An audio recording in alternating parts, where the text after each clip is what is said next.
I'm Kevin Coleman at a event by the local League of Women Voters, and you were one of the two main speakers here. Can you introduce yourself and encapsulate what you told the group? I was a little taken aback by that because I didn't think I would be speaking tonight. I just kind of came to participate in the conversation. I am a chairperson for the WIN group, and that's Women in the NAACP. And we kind of, some of the ideas and things we were talking about tonight are part of what we do, what we talk about, and just trying to get people to be more cohesive with each other and to be equal. So we do a lot of conversations and activities around that. Can you explain more about WIN? WIN is part of Ross County NAACP unit direction, and it's women. It's women who work in that group. Women who come aside to do some other things. The unit itself is always about equality and being informative. The NAACP never tells people how to vote. That's not, we just want you to get out and do that. We hope to be informative and hopefully give you that information you need to make a good choice, but it was never developed to tell people how to vote. We do champion issues that are out there that affect the common good of all, and not just any one particular group. The Ross County unit, as well as the NAACP, is for all people. I know over the years people have had a misconception that it was just for black people. But it is, see, I can tell by the way you did that. No, I'm listening to another conversation. All the other noises here. But it is about empowering people for the good of the community, for all, and not just one particular group.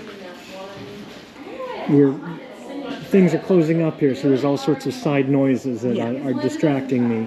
But how can people learn more about WIN? Is that a nationwide It is. aspect? If you look up the NAACP and you look into the categories of how they function and how they are lined up, you will see that there is a subset underneath it, which is Women in the NAACP. It has information on there, what our goals and what we attempt to achieve.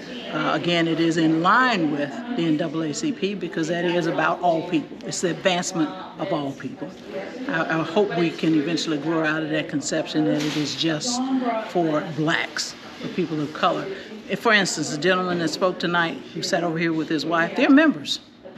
And a lot of people don't see that because they just assume it's just one organization for black people. It is not.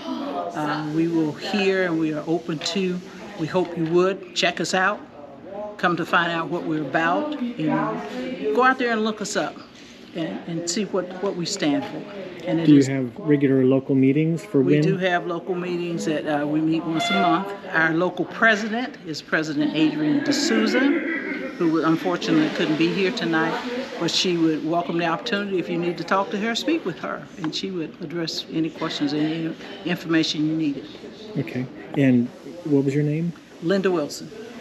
You're also active at the David Nickens Heritage Center? At David Nickens Heritage Center is a museum that is designed to further the history or to keep the history of blacks in this area. We're unfortunately in this country, we're at a time where history is wanting to be picked at or chosen or dissected as to how you present it to people.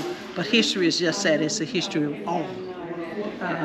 I think we spend too much time on dealing with differences, but if we would really look at what we're talking about, the history of what has happened in this country, to be able to stand together, you and I, just in this conversation, to be able to talk with each other, is a testament that we can change.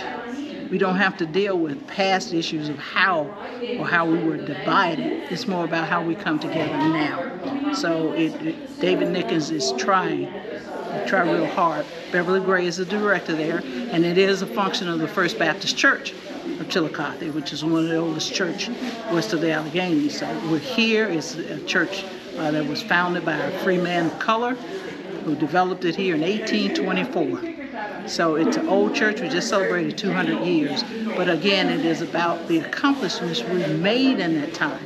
History is about all, and not just one. So we need to decide we're going to develop that, we're going to be interested in that, and we're going to share that with people. And if someone wants to visit the David Nickens? David Nickens, right now we are currently, you have to set an appointment with us. You have to call and set that appointment. And we will do a tour then. We will set it up because actually to get the real information we want to get over to you, Probably takes about 2 hours and a tour. It has different exhibits that are open now. We have the Underground Railroad Room, we have Women of the 19th Century, we have the church, the Black church and how it was developed, we have Blacks in the military. We are under development to set up a family room where you can at least come in and do some research if you need to, or come in and trace your family history. So, Well, I especially like the Underground Railroad Room. A lot of information. There's a lot in there that people haven't taken the time to come check out.